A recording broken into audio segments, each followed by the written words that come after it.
یہ واقعہ ایک ایسے صحابی کا ہے جنہوں نے جہاد فی سبیل اللہ کے علاوہ کوئی کام ہی نہیں کیا، جہاں تک کہ ایک نماز پڑھنے کی مہلت تک نہیں ملی، لیکن انہوں نے صدق کے دل اور نور ہدایت سے اپنے دل کو منور کیا اور شہادت کا مرتبہ حاصل کیا۔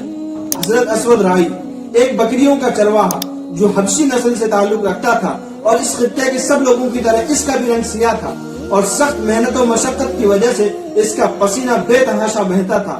وہ سارا دن یہودیوں کی بکریاں چرایا کرتا تھا۔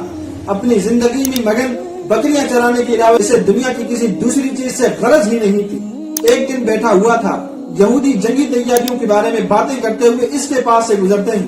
اچانک اس کے دل میں احساس پیدا ہوتا ہے کہ پتہ کروں کہ وہ کون سی طاقت ہے جو یہودیوں کے مقابلے پر آ رہی ہے۔ وہ یہودیوں کے پاس گیا اور ان سے پوچھا، یہ جنگ کس کے ساتھ کرنے جا رہے ہو؟ وہ بولے، ہماری جنگ اس شخص کے ساتھ ہے جو نبوت کا دعویٰ کرتا ہے۔ اس کے دل نے خواہش کی کہ میں اس شخص کو دیکھوں۔ وہ اٹھا، لوگوں سے پوچھتا ہوا رحمت عالم صلی اللہ علیہ وسلم کے پاس آیا اور کہنے لگا، آپ مجھے بتائیں کہ آپ کس چیز کی دعوت دیتے ہیں؟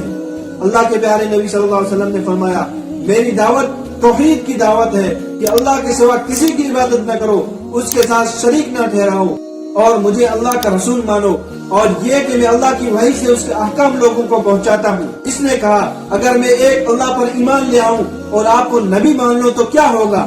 آپ صلی اللہ علیہ وسلم نے فرمایا، جنت ملے گی۔ وہ بہت حیران ہوا اور کہنے لگا، اے اللہ کے پیارے نبی، میرا رنگ سیاہ ہے، میں خوبصورت بھی نہیں ہوں اور میرے پاس کچھ بھی نہیں، اگر میں اللہ کی راہ میں لڑتے ہوئے شہید ہو جاؤں تو کیا مجھے جنت ملے گی؟ آپ صلی اللہ علیہ وسلم نے فرمایا، ہاں، اللہ تجھے ضرور جنت دے گا۔ اس نے پوچھا، مگر اب اس ریوڑ کا کیا کروں؟ بکریوں کا مالک قلعے میں بند بیٹھا تھا۔ یہ مالک یہودی تھا اور خیبر میں صرف یہودی آباد تھے۔ رسول اللہ صلی اللہ علیہ وسلم نے فرمایا، بکریاں جہاں سے ہانک لائے ہو اسی سے ان کا رخ پھیر دو، وہ خود بخود اپنے باڑے میں پہنچ جائیں گی۔ اس نے اس پر اتنا اور اضافہ کیا کہ مٹھی میں ککریاں لی اور ریوڑ پر پھینکتے ہوئے کہا، اب میں تمہاری چوپانی نہیں کر سکتا، اپنے مالک کے پاس جاؤ۔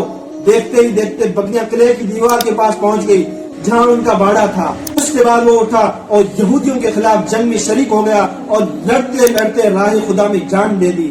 جب سرور کائنات صلی اللہ علیہ وسلم کو اس کی شہادت کی خبر ملی تو آپ صلی اللہ علیہ وسلم نے اس کی لاش کو دیکھ کر فرمایا، اللہ نے اس کے چہرے کو حسین بنا دیا ہے، اس کے بدن کو خوشبو سے معطر کر دیا ہے اور جنت کی 2 حوریں اسے عطا کر دی گئی ہیں۔ یہ حسین چہرے والے حضرت اسود رائی تھے رضی اللہ تعالی عنہ۔